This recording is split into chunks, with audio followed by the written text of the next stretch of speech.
Hello, hello, hello. We're back again with another episode of Prayed Up and Positive, Ready, Set, God. All right, this here is Genesis chapter 26. Isaac deceives Abimelech. If you have your Bibles, please pull out your Bibles or your cell phone and tablet so you can read along with me tonight. I do have key verses, as always, for you to jot down if you have a notepad, or you can put the notes in your cell phone. All right. Those key verses, Genesis chapter 26, the covenant renewed. That would be verses 3 through 4. Isaac reopens the door, Genesis chapter 26, verses 18. Room for growth at Rehoboth, Genesis chapter 26, verse 22. And then the altar at Beersheba, that's verse 25, Genesis 26. And peace with enemies, verse 28, Genesis chapter 26. Okay. And we're going to start in with our reading at Genesis chapter 26. Get my glasses off. As always, that background music comes from my son, John Lodestone. If you can hear it, you can find him on all streaming platforms. All right. Isaac deceives Abimelech. A severe famine now struck the land, as had happened before in Abraham's time. So Isaac moved to Gerar, where Abimelech, king of the Philistines, lived. The Lord appeared to Isaac and said, "Do not go down to Egypt, but do as I tell you. Live here as a foreigner in this land, and I will be with you and bless you. I hereby confirm that I will give all these lands to you and your descendants, just as I solemnly promised Abraham your father. I will cause your descendants to become as numerous as the stars of the sky, and I will give them all these lands. And through your descendants, all the nations of the earth will be blessed. I will do this because Abraham listened to me and obeyed all of my requirements, commands, decrees, and instructions." So Isaac stayed in Gerar. When the men who lived there asked Isaac about his wife Rebekah, he said, "She is my sister."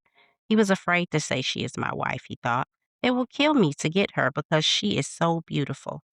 But some time later, Abimelech, king of the Philistines, looked out his window and saw Isaac caressing Rebekah. Immediately, Abimelech called for Isaac and explained, "She is obviously your wife. Why did you say she is my sister?" "Because I was afraid someone would kill me to get her from me," Isaac replied. "How could you do this to us?" Abimelech explained. "One of my people might easily have taken your wife and slept with her, and you would have made us guilty of great sin."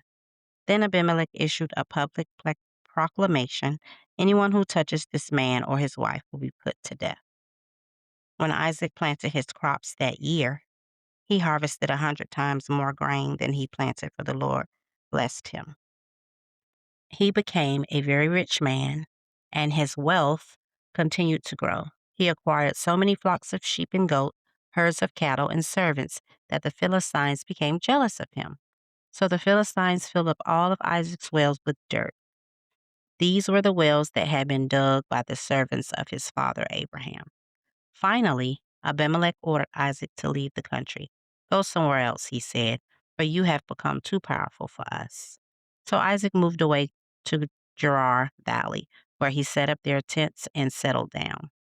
He reopened the wells his father had dug, which the Philistines had filled in after Abraham's death. Isaac also restored the names Abraham had given them. Isaac's servant also dug in the Gerar Valley and discovered a well of fresh water. But then the shepherds from Gerar came and claimed the spring.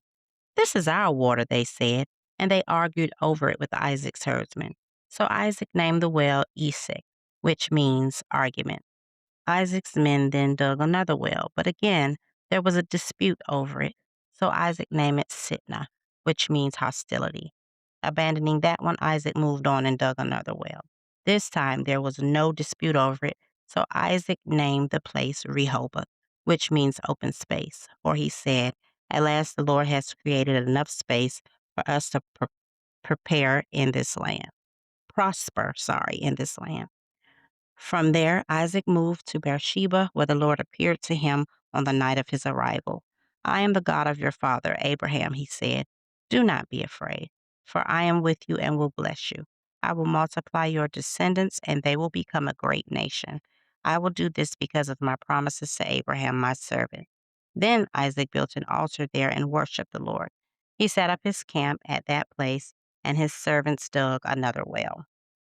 One day, King Abimelech came from Gerar with his advisor Ahuzeth and also Philgal, his army commander. "Why have you come here?" Isaac asked. "You obviously hate me, since you kicked me off your land." They replied, "We can plainly see that the Lord is with you, so we want to enter into a sworn treaty with you. Let's make a covenant. Swear that you will not harm us, just as we have never troubled you. We have always treated you well, and we sent you away from us in peace. And now look how the Lord has blessed you." So Isaac prepared a covenant feast to celebrate that treaty, and they ate and drank together. Early the next morning, they each took a solemn oath not to interfere with each other. Then Isaac sent them home again, and they left him in peace. That very day, Isaac's servant came and told him about a new well they had dug. "We found water," they exclaimed. So Isaac named the well Sheba, which means oath. And to this day, the town that grew up there is called Beersheba, which means well of the oath. At the age of 40, Esau married two Hittite wives, Judith, the daughter of Beeri, and Basmath, the daughter of Elon. But Esau's wives made life miserable for Isaac and Rebekah. I thank you guys for the listening and the reading of this word. As always, I love to let you guys know how grateful and I am for your support and you tuning into Prayed Up and Positive. Don't forget to go on Facebook now. Go on Facebook because I'm going to start doing my live videos when I see that you guys have sent me some follows on the group page. It's actually a black background with white writing. Says Prayed Up and Positive, Ready, Set, God, on a mission, and it has a stoplight, red, yellow, green stoplight. Send me some follows so that I'll know, okay, it's time for me to get started. That way we can do lives and we can converse back and forth with each other. And I'm excited about that. That way we can get to know each other a lot better. Um, and that will be that for, for today. And I will see you guys on the next episode. I love you guys. Stay prayed up and positive. And as always, if you stay ready, you never have to get ready. Good night.